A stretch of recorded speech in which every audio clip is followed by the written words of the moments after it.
Good day, everybody. Welcome to episode 2 of Have You Seen It Lately, the DJB production show where we talk about great old movies that we love from our youth up into our 20s, basically when we were old enough to know better but still too young to care. I am joined, if I didn't say it, I'm sorry, still kind of new to this.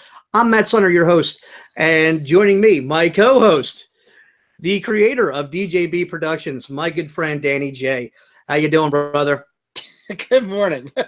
I'm all over the place today. And now, again, for those of you who are just joining the show, again, as we mentioned it in episode 1, we had a lot of setbacks and delays. Danny J is very busy with 3 other shows, so we're just kind of squeezing this in. So some of this few episodes are very, very rushed. And so we're going to be having some technical issues and some glitches, which will be fun because you'll get to see us in the early days when we kind of maybe suck a little bit. But hopefully we're going to grow and make everything better as we fall into our rhythm. So again, thank you for joining us on this show. Today, we're going to be talking about what ranks as one of my personal favorites. I think Danny J, at one point when we were talking, said it may be his favorite all-time movie, The Cannonball Run. Yes. What a great movie. An all-star cast. Comedy galore. And let me tell you something. You do not get physical comedy like this in any way, shape, or form. There was a movie, which I can't exactly remember the name of it, that was kind of similar to something like this, and it wasn't anywhere near as funny because the cast wasn't anywhere near as funny. No, You're never gonna get it was Speed Zone. It was Speed Zone. Had John Candy in it. No. I'm talking about the one that had Mr. Beam in it, and it had the guy. Yeah. It was like Rat Trap or Rat Race. Rat Race. Yeah, Rat Race, which was a funny movie. Don't get me wrong; it was a funny movie, but it was not this. This formula has never been duplicated.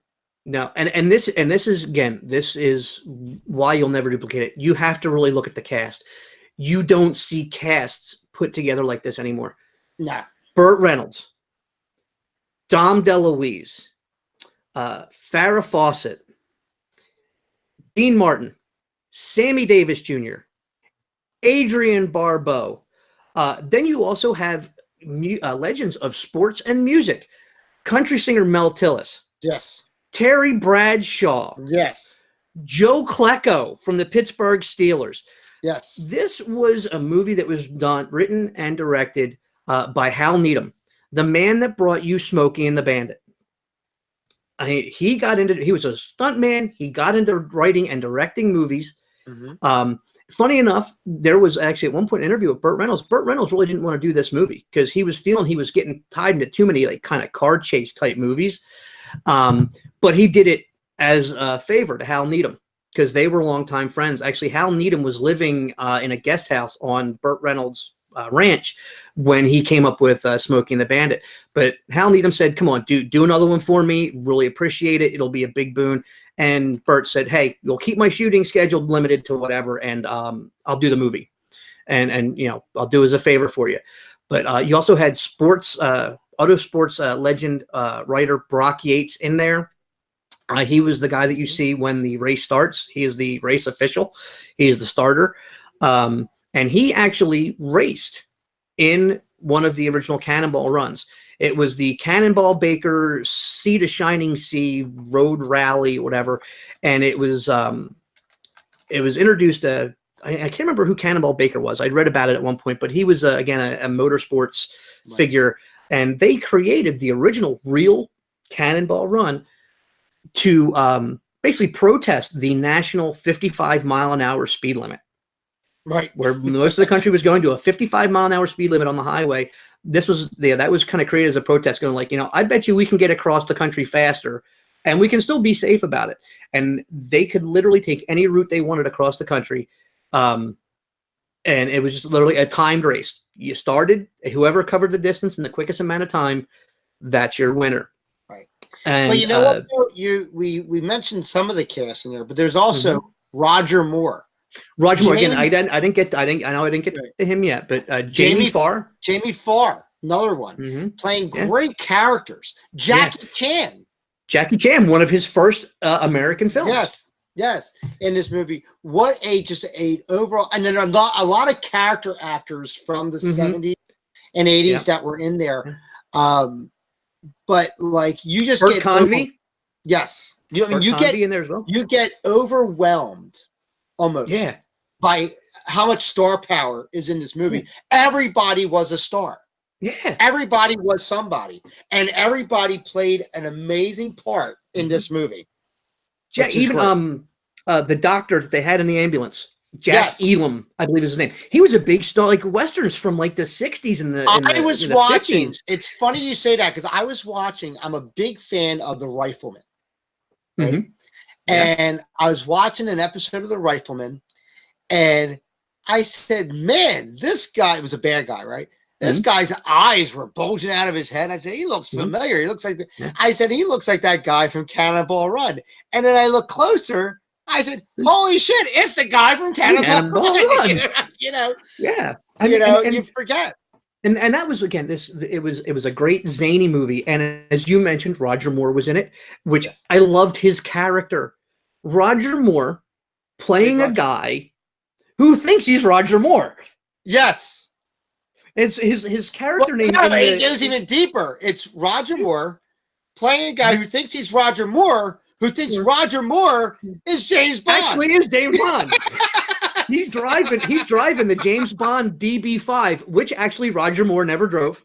Roger Moore drove. That's right. But Roger Moore never appeared in the DB5. It was Sean Connery. Sean Connery had the DB5. But either way, I mean, he plays his character's name in the movie. I want to say that out again. He's a guy. What was his name? His real name? Sidney Goldfarb. Sidney Goldfarb. He's basically playing a Jewish guy. Yes. Playing a guy who thinks he's a British guy. Who thinks he's Sidney Goldfarb. Sidney Goldfarb is pretending to be Roger Moore, who Roger Moore is 007 James Bond. For real. For real. It's just a great concept. The DB5, it had all the gadgets from the movie. It had the flippable license plate, it had the smoke screen, it had the oil slick, it had the ejector seat. The only difference is they changed it up from the movie. The ejector seat in James Bond was a push button on the gear selector. Yes. And in this movie, it was the cigarette lighter. Yes. It was the cigarette lighter because everybody goes made for a funny scene. It made for a funny scene there. Which is great because every time you see him, he's got a different hottie in the car. Just some girl. You don't even know how he picked her up, where he picked her up, but every time you see him, he's got a different girl in the car that he just picked up. And they're always wanting to go and like smoke a cigarette. Like, oh, I'm going to light my cigarette. Like, oh, don't touch that. We don't want to leave. We don't want you leaving too soon. And hands him a lighter. It's funny, but every character, every group of guys, every car, because every car had either 1, 2, or 3 people in it. Every car, it was almost like in professional wrestling of the 80s, where there was this larger life character being entered. You know what I mean? Like from the very beginning of the movie, you're like, oh my God, look at this. And it was just like to see them. And it wasn't how it was shot. It almost looks like you're watching blooper reels of the movie. Yeah, which they actually did the magic during the credits. During the credits, they actually showed you bloopers, which is great because the movie was hysterical. The bloopers were even funnier than the movie. But you know what, though? If that's the magic of, I don't know if it's just the magic of how the movie was done or if it's the magic of how these actors played together. Yeah. Because it literally looked like, we're just doing this thing. Like it did, everything literally looked improv. Everything looked improv. Yeah, and that was the thing, because again, you had the caliber of stars in this movie. They just did their thing and they played off each other. And it came just so naturally and so fluid. I mean, we've seen a lot of other kind of crazy, parody type movies or slapstick movies that have come along later in like maybe the late 90s, even, early 2000s. Where they try and put this ensemble cast together, and it's like, oh, well, you've seen this guy on SNL or in this movie, and this movie, and this one. They're all funny. They put him in this ensemble cast, and you watch him, and it's like going, you're all trying too hard. Yes. It feels forced. Yes. There was nothing forced about this movie. No. They were just doing their thing. You have Burt Reynolds and Dom DeLuise playing JJ McClure and Victor Princey, buddies. They end up coming up with an ambulance. And one of the funny things was focusing on them and how they were kind of coming up with a vehicle. Because when you first see them, Burt Reynolds is working on this hot, Porsche 911 or some other, because again, I forget what some of the racing were, but it was basically based on the 911. And they're going out and they're testing it.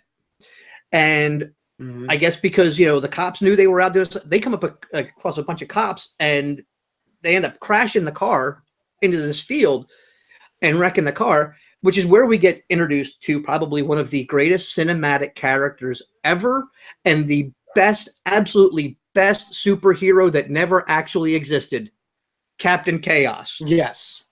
The cops come up to the car. Here comes Dom DeLuise popping out of the passenger seat, suddenly in this mask, this cape. And it's like, where did it come from? I mean, it's truly, even like Superman would be saying, how did you change that fast? Popping out, dun, dun, dun. And Dom DeLuise, at this point in his life, was a fat son of a bitch. Yes, he was. A big man. And just watching him, watching him do that. And it's like, here's a cop going like, I am Captain Chaos. And here's the cop looking at him like, what the hell are you doing? And he's looking at a smile on his face like, hey, fellow crime fighter, been a cop long, Yeah. It's just a great thing. Dom DeLuise made the movie. He really did. Yeah, he was this. I mean, you could say Burt Reynolds. I mean, honestly, it's surrounded by those two characters. Yeah, but, I mean, they are the anchor point of the movie. They are pretty much the ones you're following. Dom DeLuise was the movie. I don't think if Dom was not in the movie, I don't think it would have been as funny. Yeah. But him and Burt, you could tell, had such a great relationship. Yeah. Because I think he just made Burt laugh, regardless of what was going on. And that's the great thing about it too, is that you're like, oh wow, like their chemistry is so off the hook. This looks like they just showed up and nobody hit action. They just started filming and they're just talking. You know what I mean? Yeah. That's the great thing about this movie. Again, and most of the pairings are like that. I mean, yes, we get to see, and again, it has some of the best, dialogue as far as comedic lines and one-liners in the movie. As again, we say, you've got Dean Martin and Sammy Davis Jr., which the Rat Pack. I mean, just entertainment legends in their own right. You know what though? We don't have, and they got to play their characters. We don't have any way to confirm this at all, but I would guarantee you that a base script was given, and almost every single person went off script. Yeah, I guarantee it. I guarantee it because I mean, that movie was ad-lib beyond belief. Honestly, there's no way to write the chemistry that was in this movie. There's no way to write it. You would have to rely on these guys being able to do that. And I think, honestly, and if you think of guys like Dean Martin and Sammy Davis Jr., respectfully themselves specifically, these are guys that are probably like, hey, dude, I'm Dean Martin. Just tell me what you want me to get across, and I'll do it. You know what I mean? And it's like, I'm not going to follow your script. I'm going to follow my script. Yeah. Just tell me where. Tell me what point A and point B is. Where is this going? I will get you there, and it will be hysterical. Yeah, and it was. It was. You will cry watching this movie. It is so funny. When we first see Sammy Davis Jr. and Dean Martin, they're in Vegas talking to sports betting legend and odds maker Jimmy the Greek. Yes. And they show up, and they're actually placing a bet. They're placing bets on the Cannonball. So they're placing a bet for them to win the Cannonball run. Yes. So you first see Sammy Davis Jr. He's talking to Jimmy the Greek, and he's all like, well, hey, I got as my co-driver, and oh man, I'm forgetting what their two characters' names were in the movie right now. But he basically brings Dean Martin in. He was basically a former Formula One driver or whatever. Yeah. Who basically stopped driving because he became a drunk. Yes. Yes. So he shows up. He's already half lit. Half shot in the ass, drunk, talking to him. And he's like, I got this guy for my thing, whatever. And he's like, and he's saying, hey, we're going to we got this thing in the bag. because he, you know, and Sammy Davis Jr. pulls up his pendant. You know, he's got his little Star of David pendant because, as most of his people know, Sammy Davis Jr. was Jewish and a great freaking guy. Not only it makes him any different, but it really plays into, as we'll talk about if you haven't seen the movie, the character he plays. Everybody kind of disguises themselves. They kind of come up with these characters because they're trying to think of ways, like, if we get pulled over, what can we, you know, what backstory can we give the cops to kind of get out of tickets and kind of get back on our way or whatever. And he says, you know, hey, we got this in the bag because God is our co-pilot. And yes, Dean Martin looks at him because they're driving this hot red Ferrari. They end up dressing. They end up dressing themselves up as priests, which is why it says God's our co-pilot. But here's Dean Martin's character, drunk off his ass, basically saying, he's like, God is our co-pilot? Yeah, God is our... He says, remember our car? Lightly smacks him in the face. 2 seats. Where's he going to sit? Where's he going to sit? Yeah. and you know, and it's great because then too, you know, they all pull up at this hotel, motel, wherever, you know, this where the whole race is going to start from. You have 2 great side characters, which the one guy you really he actually had a small part in Smokey and the Bandit, played the Georgia State Trooper that you see when Jackie Gleason's police car, when the horn, you know, is stuck, whatever, and he's telling him, you can't drive that piece of shit on my highway, whatever. And God help me, I'm forgetting his damn name. Eventually, we're going to talk about Smokey and the Bandit, and I'll remember his name by that point. I'll look it up. Yes. But his character name was Batman, ironically enough, and his buddy, Mad Dog, driving around in the white GMC dually truck that had the big old Firebird Trans Am Screaming Chicken on the hood, which ironically enough was like that because it was built in 1980. It was for the Indianapolis 500, where the Trans Am was the pace car, and GMC was using supplying all the trucks for the safety crew. So they said that we need the Screaming Chicken out on the track. We're going to put the Screaming Chicken on all the support trucks, so you could actually buy them. You could buy those in the showroom. But either way, they show up in the truck, and they're just these great, really crazy, off the wall characters. Like when they actually show up. Again, one of my favorite scenes in the movie. They show up to the hotel. The parking lot's jammed up. They can't find a place to park. They smash through the front door of the lobby with the truck. Yes. And here come Burt Reynolds and Dom DeLuise. They're driving an ambulance because when they were trying to figure out what kind of car to drive, they get in a boat accident and they're being rushed to the hospital.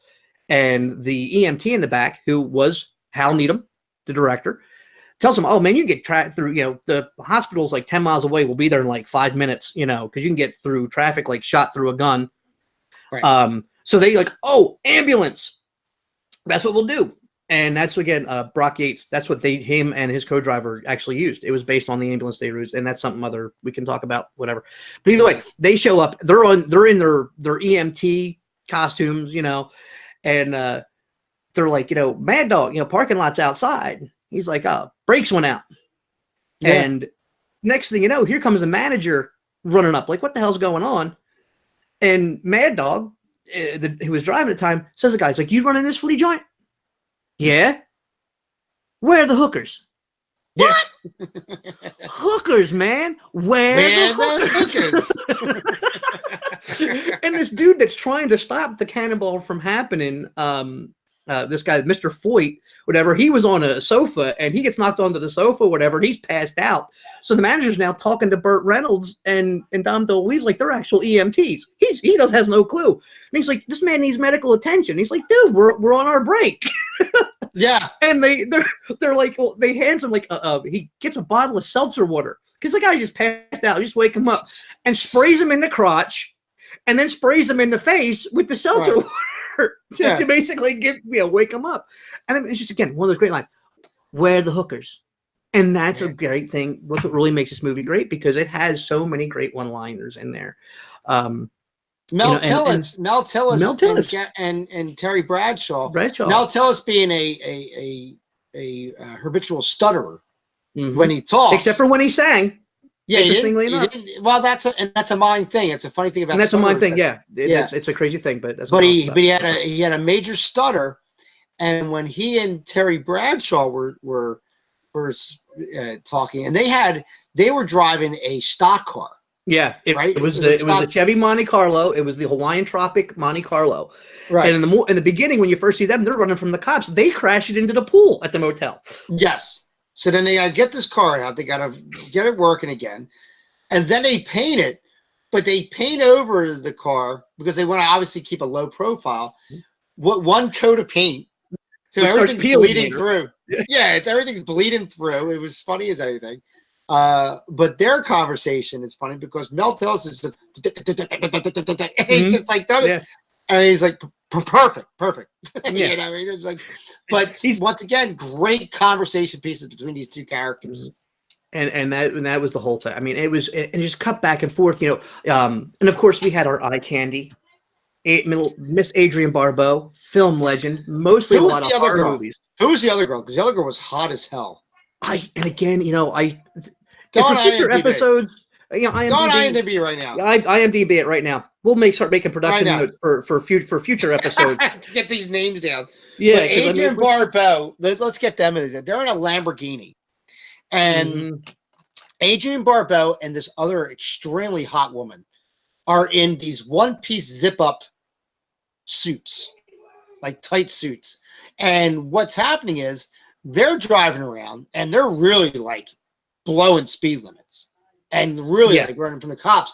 But every time they get in the cops, they would unzip their shirt down to show a lot of cleavage and get out of tickets. And that was their thing.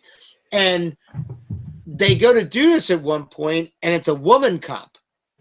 I don't suppose you got a license tucked down in there, do you, hon? Yeah, you know what I mean? So it was yes, officer. Tara Buckman. Tara Buckman was her name. Let me tell you something. Tara Buckman was ridiculously hot. Yeah. I mean, it was ridiculously hot. Again, you know, as we talked about when we were on doing Capes Not Included, when I talked about, you know, Aaron Gray being, you know, mostly responsible for my satin and spandex fetish, Adrienne Barbeau and Tara Buckman solidified it in that movie. I mean, it was just like, you know, tight, 100%. Shiny. Oh my! Yeah, Lord. tight, shiny spandex zip-up suits, one-piece suits. And I mean, the opening. I mean, the movie opens with them. The whole opening title sequence is like Nevada Highway Patrol in like an 80 or 81 Turbo Trans Am chasing them. And that's a great thing too. Like you're talking, you had certain cop cars that were not by any means. They were not using those types of cars. Well, for some of the states, and again, we saw again later in the 80s, the police departments are doing this. They weren't their standard patrol cars, but a lot of times the highway patrol would, you know, get like one or two of some of these hotter cars if they needed a pursuit vehicle. Right. You know, so you weren't seeing the fleets of them. It wasn't like every single cop was driving around in a Trans Am, but there might be one or two, you know, in the department where it's like, okay, we got a high speed pursuit on like an open highway. We need something that can really stay with these guys until we can figure out how to stop them and let us know where they are. So you'd see that occasionally, but of course then too, this movie was all about sports cars. So typically almost every single cop car you saw, unless they were already, you just kind of saw them generally pulled over, you know, for some other reason because of a roadblock or whatever, was usually something hotter. And because again, it made it more believable other than like, you know, okay, there's no way in 2 seconds, you're not even going to see them. I.e. they were not the Dodge Aries. It was not we're not the Dodge Aries from the Wraith. But it's like you're hearing like the radio chatter with these cops, you know, over the opening sequence and going like, yeah, we're still in pursuit of that black Lamborghini. And at one point, the Lamborghini pulls off at some point because it ends up behind them. Yes. You know, and they're like, we've almost caught him, you know, like, you know, you're almost at the state line. You know, you've been in that pursuit of that Lamborghini for like hours now. It didn't take us this long to catch Dillinger, you know? Right. And they're all like, no, we're catching this. I mean, that's dedication to the cop, man. We're catching this damn car. And then, you know, next thing you know, it just goes blowing by him again. And it was just great. I mean, it's a great movie. But overall, you're talking about a lot of comedic scenes, a lot of and everything was comedic timing between scene. I mean, you can almost equate it to, if you've seen Avengers, the most recent Avengers movie. Yeah. Infinity War. Infinity War, where you see a good probably 7 to 10 minutes of each set of characters throughout the movie. Everybody got about 7 to 10 minutes each boom, boom, boom, boom, boom, boom, boom, all in a rapid fire, going back and forth, going back and forth. And that's what they did with this, where everybody got pretty much equal airtime. Yeah. In the movie. Everybody had a chance to pretty much interact with each other at one point or another in the movie. The movie itself, like I said, it was just one, you just couldn't wait to hear what was coming out of somebody's mouth next. Exactly. It really was. The whole movie was anticipation. anticipation. It really was an anticipating movie where you're like, oh my God, I'm on the edge of my seat. Not just because it's exciting, because the one-liners and the comedic timing that's coming out was rapid fire. It was never stopping. There was never a slow part of this movie. No, it was. You know what I mean? Even when it was a slow part of the movie, it was still funny. Like when Burt Reynolds is flirting with Farrah Fawcett, you know, and she's playing kind of an airhead screwball. Yeah, she's like this, you know, really kind of like a hippie almost. Yeah, you know, She loves trees, and every time you hear like, oh, and I love trees, you know, it's got all this like ethereal, like, you know, nature. Yeah. I mean, that music came from somewhere, and I forget where it was. Yeah. But it was popular. I think it was like an old. You know what it was? It was actually used also in Looney Tunes a lot. Yeah. Because it was that nature music. Yeah. And but it would be funny because she would go off on these tangents, and like she was so hot in the movie that you're like, whatever you say, but everybody was just like she's a little bit of a whack job, but we're accepting it because of how hot she is. You know what I mean? Yeah, and you know, and here's one of the things too, because we're talking about the hotties. During a recent viewing of the movie, I caught something that, and that's another great thing about this movie. So much happens in it, and so there's little subtle things that once you start really watching it more and more and more, you start catching on little small things that maybe you missed, right? You know, before, because it is such a subtle little bing. You know, it's like 2 seconds. If you blink, you miss it, kind of thing. There's the one scene when at the bar, when they're all kind of hanging out in the bar the night before the race, and Burt Reynolds, he sees Adrienne Barbeau and Tara Buckman sitting there. He doesn't realize they're racers, so they're like, "Oh, because we need a patient for the ambulance." Right. You know, maybe one of them. So they're going over there because they're trying to pick up these girls and figure and be like, "Yo, you want to come ride in, you know, the winning race car, you know, in the Cannonball Run?" Right. And they're like, "Yeah, well, we're racers ourselves, you know, and you know, we'll see about who's the winning vehicle. You know, you haven't seen our equipment yet." And Burt Reynolds does that famous, you know, he breaks the fourth wall and kind of raises the eyebrow, like, our equipment, you know, kind of whatever, right. You know, and but he kind of wanders off, and because he sees Farrah Fawcett's character, because he's figuring, okay, so he goes over there, and while he's trying to talk to her, next you know, here comes Dom DeLuise running up to him, and he always refers to Captain Chaos as him. You know, never like him, you know, and he comes running up and says, JJ, again, Burt Reynolds' character, JJ McClure, he's like, JJ, you'll never guess what happened to him. It was so wonderful.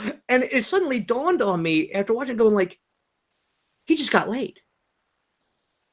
Right. It's like Burt leaves, and it's like going, and you're wondering, like, did he just did he just hook up with the hotties in the Lamborghini? I'm like, I think they're making like he hooked up with the hotties in the Lamborghini. It was so wonderful. You'll never believe it. It was, you know, and it's like, I don't want to hear about it. I don't want to hear about him. I want to talk to her. And at that point, she's already wanted, because, like, you know, she's like, okay, they're trying to figure stuff out. She wanders off. It's like, who? Her. And it's like, and he looks over and she's gone.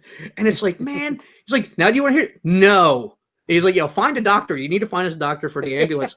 and again, some of the small lines, like he was Dom DeLuise was supposed to get his shrink. His shrink was going to be the doctor for the ambulance. And he's like, well, he's not now going to be the doctor because he got committed. He got caught smoking bananas.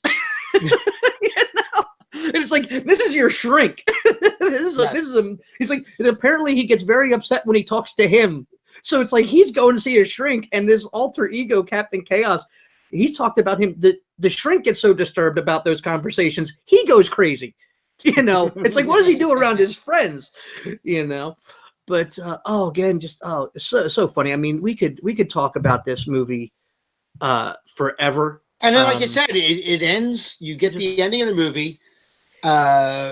Everybody, blah blah blah blah blah, clap clap clap, funny funny funny. And then the credits start rolling, and there's more fucking movie. There's more movie. Yeah, yes. it's all the outtakes. You know, and which funny thing, it must have been a Dom DeLuise saying, because a lot of times when he would screw up a line, the thing that would come out of his mouth is like, your mother's ass. You know? Yes. I love that. I remember as a kid, you know, not being around my parents, whenever when I could actually curse, be like somebody going like, your mother's ass. Exactly. And again, we talked about our first episode, The Wraith. If you haven't seen it, go back and check that out. But the ending bothered me just ever so slightly. Not terrible that it movie, but it's like, you know, they end up having basically a small wreck as they're getting up to the finish line. There's a small accident, whatever, and they're all now running on foot. They've got their time slips, their little punch cards, whatever, from when they punched in at the start, and they got to go hit this time clock to show them that they arrived. Well, Adrian Barbeau gets there first, hits the punch clock, and everybody's all like, "Man, we lost." Well, if you are right there now, again, when they show everybody starting, the Lamborghini leaves about 5 or 6 cars, at least of all the cars they show leaving the starting line, before Burt Reynolds and Dom DeLuise. So you figure there's probably good at least 15 to 20 minutes between the time the Lamborghini and the ambulance leave. Right. They could have run up there, hit that punch clock, even if it was 5 minutes later. You still did it in 10 minutes less than they did. Right. You know, it's which is why a timed race didn't really make much sense, in the sense that because you're already setting people up to not be able to, they would have to make up an exorbitant amount of time. So, I mean, it's one of those things. To beat somebody, but it's another thing. You have to beat them by like an hour. Yeah. You got to do it in a shorter amount of time. And it was one of those things where, again, you know, it was just a change, which I wish they had maybe done something a little bit different earlier in the movie, to make it so it's not such a major plot change in the rules. Suddenly, somebody changed the rules of the race in the middle of it. But I think you forget about it. I think you forget about the rules of the race altogether. It definitely doesn't ruin the movie, because, again, it gives you another added comic thing. Because, again, spoiler alert, if for somehow you have not seen this movie, and shame on you, you know, Dom DeLuise, as he's running, he's actually in the lead in this foot race to the time clock, and somebody starts screaming, "My baby's drowning," because they're next to a marina. Right. It's the Portofino Inn in California. My baby's drowning. All of a sudden, he's already as Captain Chaos, you know, and he's looking around. He's like, well, I got to save this woman's baby. So he goes running, diving over this hedge into the water, or whatever, and he comes out. This woman's baby is her dog. Now, keep in mind, this allows Adrian Barbeau to run up and punch the clock. So she passed him and win the race. Right. So now everybody gets the chance to basically now beat up on Dom DeLuise. Like, what are you doing? Even Farrah Fawcett, who was basically semi-kidnapped to go on initially in a role, because they pick her up and it seems like, oh, get in the ambulance, and they drive off. You know. Right. But you know, she becomes their friend over the course of the race and saying, like, yeah, why'd you do that? We could have won. Because he's like, I saved that woman's dog, you know, all proud of himself. And shit. And they're like, why'd you do that? We could have won. We lost because of you, whatever. And Burt Reynolds is all like, I'm sick of Captain Chaos. I'm done with it. He, like, rips the mask off his head and slams it down. And all this water comes out of his jacket. Smacks him in his pocket. Yeah, there's his jacket pockets filled with water or whatever. And he's all like, I don't care. Because I always wanted to be, and he dips down, pops up, Captain USA. Now he's got like a blue mask on his head. I always wanted to be Captain USA. And of course, everybody laughs and starts hugging it out because, like, oh man, I can't be mad at you. You're my best friend in the world, whatever. And everybody's laughing, having a good time. And then they show the celebration at the end. And the guy who's trying to stop it, he shows up, and they're all like, well, dude, you know, come on, stop being such a tightwad. You know, here, have a cigar, whatever. And he doesn't have a place to light it. And Roger Moore then tells him, Go in my car. Go use the lighter in my car. And he's like, well, just wait till he touches that lighter. And you're seeing him sitting in the car smoking the cigar from the driver's seat, right-hand drive. And he goes over and gets in the passenger side and says, Did you use that? How lighter? did you light that? Did you use that? It's like, yeah, light right there. And he pushes it. And boom, gets ejected. Because it's like, okay, dude, you forgot. The whole thing is triggered by it's got to have pressure in the seat. It's got to feel somebody in the seat. Right. So in fact, he got in on the driver's side and lit it from the driver's side. He's not getting punched out because obviously that's not the ejector seat. And it's not even going to trigger the ejector seat because nobody's sitting in it. Right. The system says there's nobody in the seat. So, you know, so this way too, if you're driving and you want to light your cigarette or whatever, you can still do it and not suddenly they'll have your passenger seat gone and the hole in your roof and everything else. But, you know, so the Roger Moore gets ejected into the Marina water. And, but, you know, it was just a great, happy, feel-good ending for a movie that was just a good, happy, feel-good movie. Yeah, the happy, feel-good movie throughout the whole thing. It's something that I would love to see if it would ever be re-released in the theaters. Would be great. And that's, that's something I think we can really talk about as the show progresses and evolves and everything too. You know, there are so many movies that they try and do reboots of and remakes. I'd really love to see some of these, you know, studios, maybe just for short limited releases, maybe like a month or so, releasing some of these older movies back to the big screen. Yeah. Because some of these movies, especially some of the stuff in the late 70s. This is by far a movie that cannot be redone. No, you cannot redo it. You cannot recapture that. Because even honestly, the Cannonball Run 2 was not as good as this movie. I mean, it was really still enjoyable. It was still enjoyable. I think if you wanted to have yourself a little double feature, you know, in your living room one day, watching 1 and 2 is going to be fun. You're going to laugh in the second one. Right. There's still plenty of funny stuff, but excuse me. Oh, I hate that. But, you know, you've also got some additional cameos. Dean Martin and Sammy Davis Jr. make it back, but they also managed to bring Frank Sinatra in for a small part in it. You know, so again, you get the you know, you expand on the Rat Pack's involvement, and he plays a nice little funny role. You get Ricardo Montalban makes an appearance as Jamie Farr's dad. Yes. So again, I mean, they play with it. And I mean, it wasn't as good. It wasn't as good though. It was fun, but it was nowhere near as good as the first. No, and I'm glad they didn't try doing a third. I'm glad because that would have. It's like, you know, we had a great one, then we had a good follow up. But now it's done. The well is dry. Right. Just leave it as it is. Matt, I don't think we can say anything else about this movie. No, we can't. We can't. We could, but at that point, we just be quoting lines and. But so again, if you have not seen this movie, I know we gave away a lot of spoilers in it, and that's going to be about the show. It's called "Have You Seen It Lately?" Not have you seen it? Have you seen it lately? So it's mainly for those of us who have seen it that want to reminisce and relive it and talk about why we loved it, maybe what we didn't like about it, so and so forth. But if you haven't seen it before, check it out, rent it, stream it, pick it up. Unfortunately, as great as a movie is, you can probably pick it up on Amazon for probably less than $15. Yes. You know, but it's definitely worth a watch. You will enjoy it. You will love it. You will laugh constantly. There is no bad part of this movie. No, there are parts that are way better than others, but I mean, you have great moments, even better moments, and excellent, can't possibly think of a way to top it moments in this movie. That's true. And it is definitely, again, good popcorn movie. So we got to wrap this up because I know Danny J has a very busy day today. So I want to again thank you for joining us. Thank you. Thank you.